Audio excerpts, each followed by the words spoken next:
This child isn't the result of love, it's the result of theft.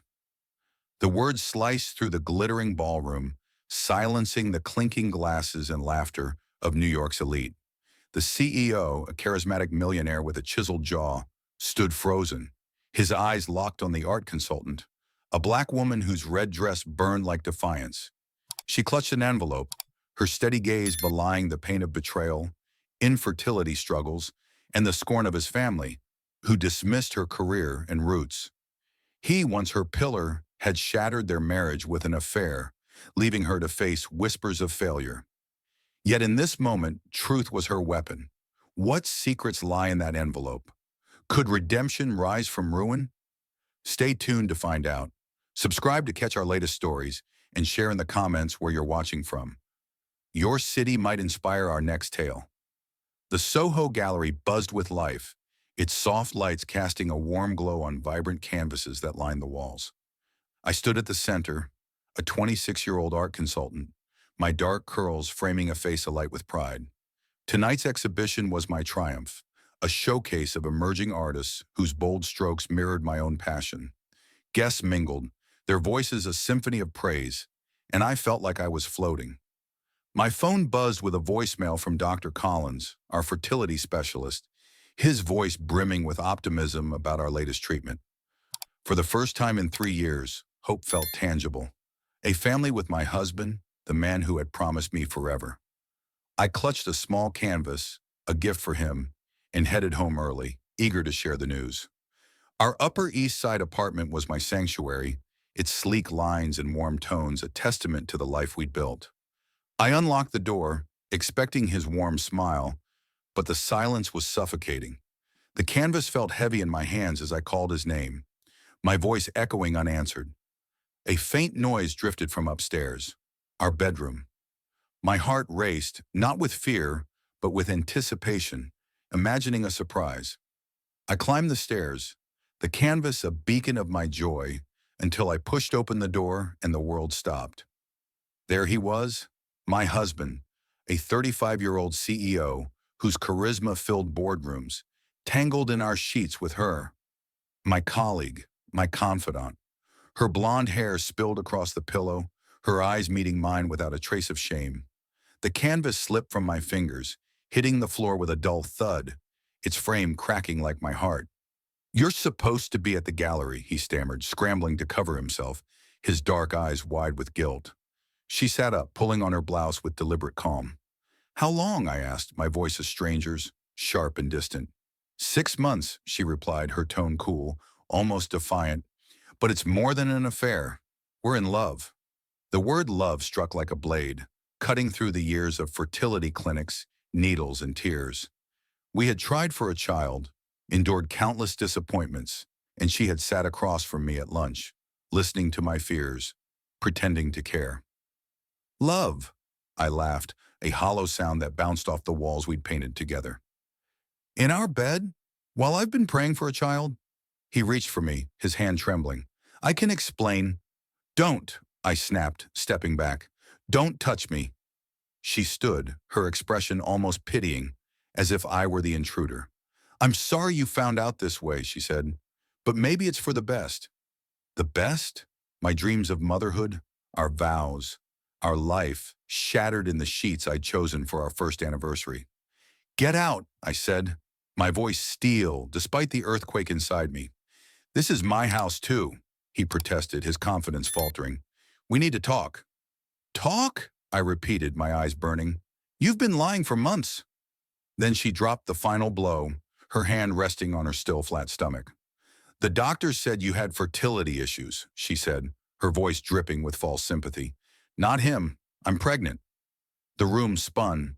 3 years of tests had shown his sperm count was low, our chances slim without intervention. Yet here she stood, claiming the miracle we chased.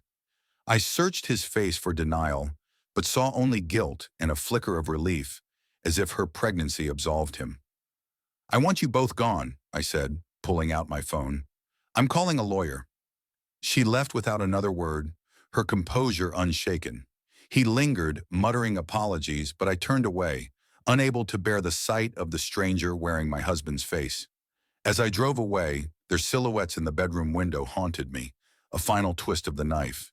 Days later, I was a ghost, crashing on the couch of my best friend, a 28-year-old lawyer with a fire in her eyes that refused to let me fade. The divorce papers sat untouched on her coffee table, a symbol of my defeat. "You need to eat," she said, sliding a plate of jollof rice toward me, its warmth a stark contrast to my numbness. "I'm not hungry," I mumbled, staring at the papers. She sat across from me, her voice firm. "You're letting them win. She took your husband, your home, the child you dreamed of. Fight back." "Fight for what?" I asked, my voice breaking. "A man who chose her?" She leaned forward, her eyes blazing. "Something's off about this pregnancy. You tried for years and the doctors said his sperm count was low. She gets pregnant in months? It doesn't add up." She slid a business card across the table. "Marcus Tate, private investigator." "What could he do?" I asked, hope flickering faintly. "Find the truth," she said. "You deserve that before you sign those papers." I took a bite of rice, the first food I'd eaten all day, and picked up the card. The city lights glimmered outside her window, a reminder of the world still turning. For the first time since that night, I felt a spark, not of healing, but of purpose. Whatever lay ahead, I would face it. Not as a victim, but as a woman ready to reclaim her story. The spark of purpose ignited that night carried me to a small, cluttered office in Brooklyn, where Marcus Tate, a 45-year-old private investigator with a steady gaze and a voice like worn leather, waited behind a desk piled with files. The air smelled of coffee and old paper, a stark contrast to the polished galleries I knew. I sat across from him, my hands twisting in my lap, and poured out the wreckage of my life. 3 years of fertility treatments, the betrayal in my own bed, her pregnancy, a miracle that felt like a theft. Marcus leaned back, his pen tapping rhythmically. "You think she's lying about the baby?" he asked, his eyes searching mine. "I don't know," I admitted, my voice barely above a whisper. "It just doesn't add up. We were told his sperm count was low, that conception would be nearly impossible without help. How does she get pregnant in months?" Marcus nodded, jotting notes. "Low sperm counts don't rule out miracles, but they raise questions. Let me dig into her life." He leaned forward, his tone firm. "If there's truth to find, I'll find it." Days blurred into weeks as I tried to reclaim my routine, curating pieces at the gallery while Marcus worked. Each brushstroke I studied felt like a reminder of the control I'd lost. My friend, the lawyer, kept me grounded, her sharp wit cutting through my fog of doubt. "You're not just fighting for answers," she said one evening over takeout, her eyes fierce. "You're fighting for you." Her words fueled me, but the weight was agony, each day a reminder of the life I'd been erased from. Then Marcus called.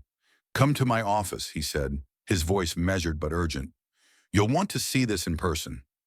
I rushed to Brooklyn, my heart pounding as I entered his office. He slid a thick folder across the desk, its weight heavy with promise.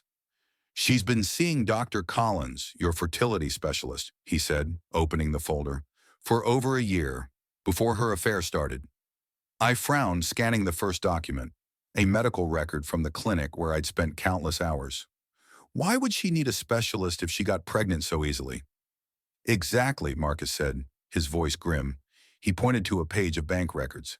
"She paid Dr. Collins a substantial sum, $10,000, 2 months before you caught them together. That's when she underwent IVF." My breath caught. In vitro fertilization. The pieces clicked into place, sharp and cold. "Using his stored sperm samples," Marcus continued. "Samples you and your husband saved for your treatments. She got access through falsified consent forms." I clutched the folder, my fingers tracing a signature I knew too well. His or a convincing forgery. "There's more," Marcus said, sliding another document toward me. Emails between her and a friend, spanning years, spilled venom across the page. She wrote of my gallery successes, my marriage, my life, with a bitterness that chilled me. "She doesn't deserve it," one email read. "I'll take what's hers."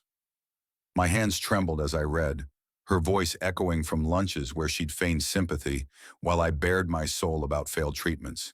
She hadn't just stolen my husband. She'd planned it, weaponizing my pain. "How did she do this?" I whispered, my voice shaking with rage and betrayal. Marcus leaned forward. Dr. Collins is under investigation now. I tipped off the clinic's ethics board. There's evidence he's done this before, helped clients bypass protocols for cash. I sat back, the folder heavy in my lap. She hadn't fallen in love. She'd orchestrated a theft, using our dreams to build her own. What do I do now? I asked, my mind racing. Marcus gathered the documents. That's your call. But these emails, bank transfers, clinic logs are facts. They're your power. I nodded, a plan forming. She had taken my home, my husband, my hope. But I had the truth, and I would wield it. Back at my friend's apartment, we spread the documents across her dining table, crafting a timeline of deception. She helped me rehearse, her lawyer's precision sharpening my words. You're not just exposing her, she said, her eyes gleaming. You're taking back your story. I chose a red dress for the night of their divorce celebration, its bold hue a declaration of strength. Standing before her mirror, I smoothed the fabric, the envelope of evidence in my hand. My reflection stared back. No longer the broken woman who'd fled her home. I was ready to face them, to let the truth burn through their lies. As I stepped into a taxi bound for the Grand Meridian, the city's pulse matched my own.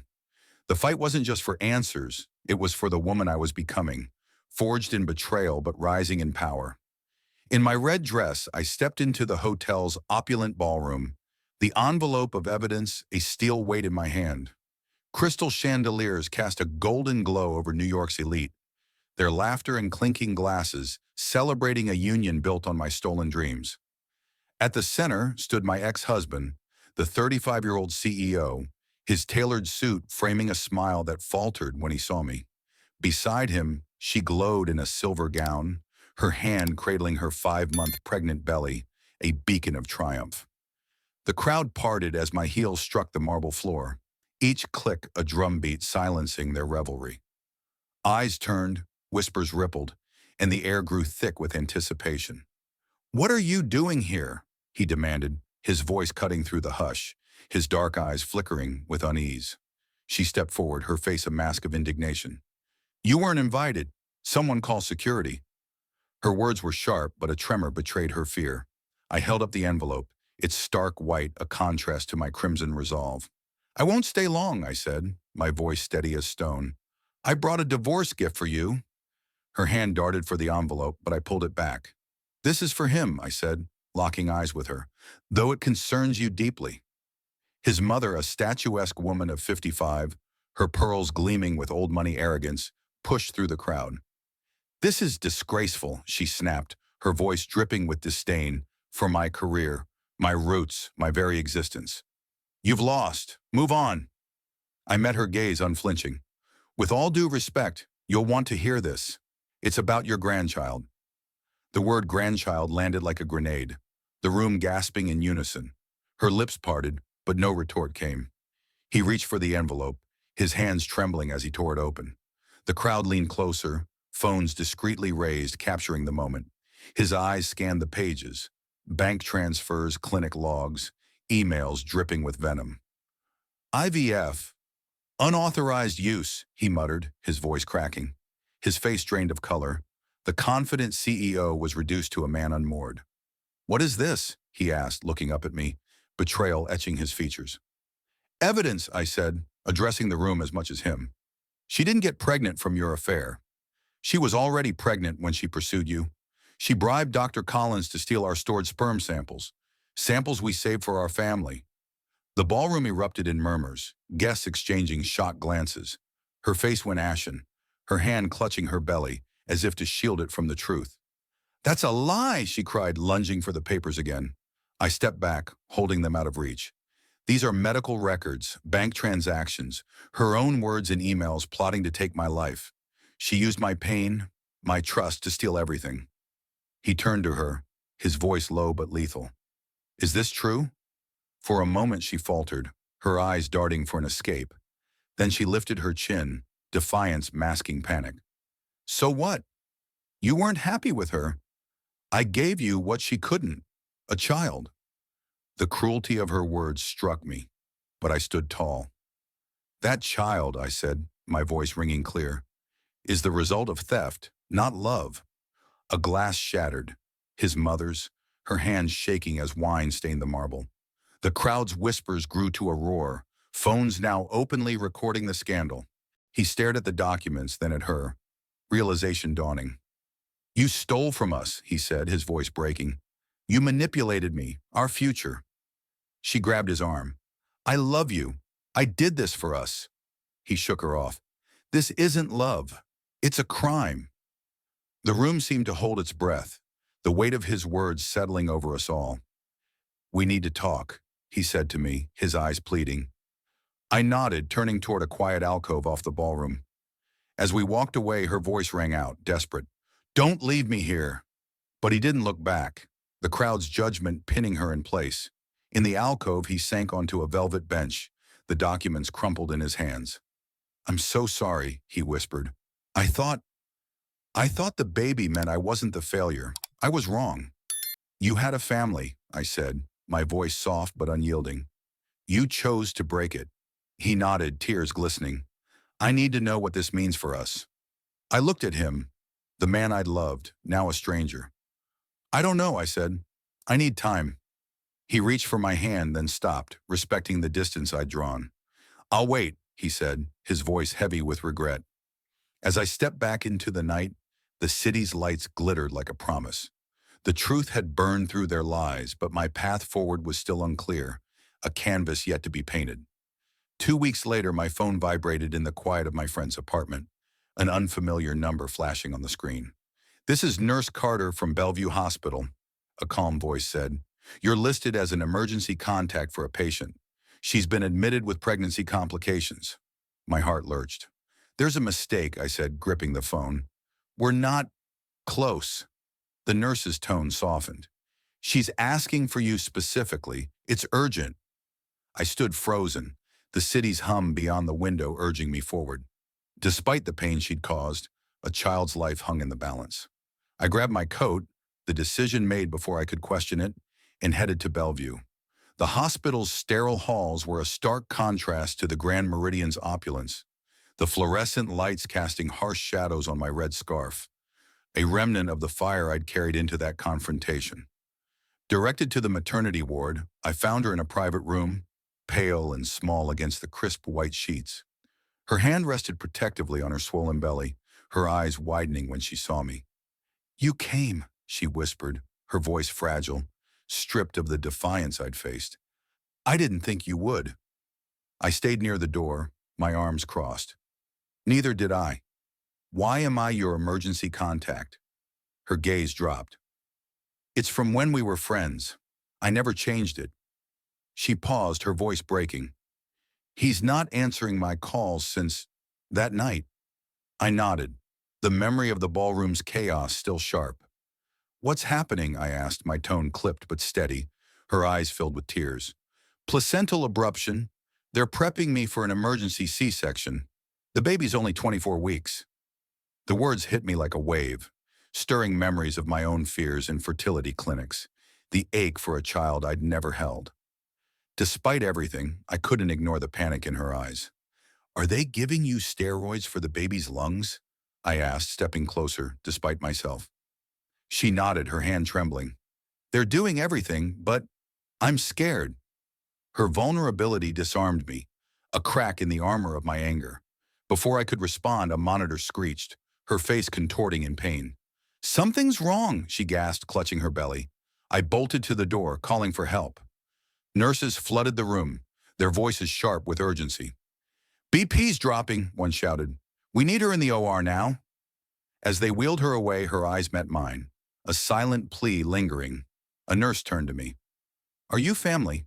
I hesitated. "No, just a friend."